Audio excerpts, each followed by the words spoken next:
As a small child, I remember sitting in my grandma's pantry just off the kitchen. There was a little table and chair set that my sister and I used.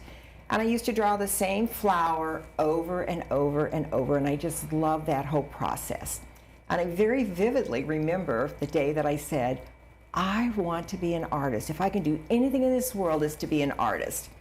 And then one day I just decided, you know what, let's get back and kind of look at that dream again. So I quite literally said, pulled it out of the air, and I said, I think I'll be an artist.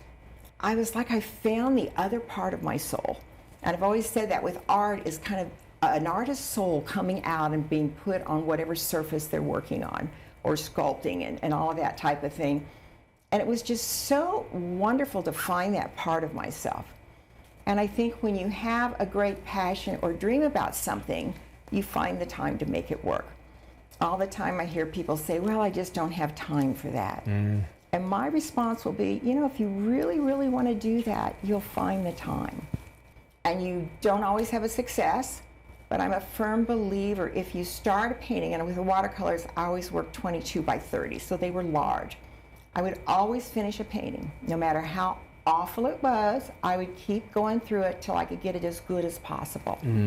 And then once I had done that, I would do that same painting again, and sometimes a third time, because I wanted to make sure that I truly understood the concept that got me to that point. Right. That it would become a somewhat seamless situation so that the art would just emerge.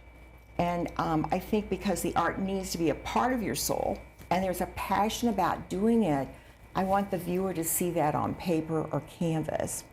So it's that same process, and like anything, once you love doing something, you don't mind spending the time and doing over and over and over. And then when I pull out the palette knives, anything goes. You play. You play with layers, you play with textures, you play with color and values, all those things that really make a painting unique. And because you're being playful in that process, I think that's when the passion comes out. That's when you expose your soul to the viewer of that piece of art. And when that person takes that art home to be part of their life, I always feel like, well, this is my child. They've gone to a good place out there, they've found their own life, and they're doing great. So there's a lot to be said about that.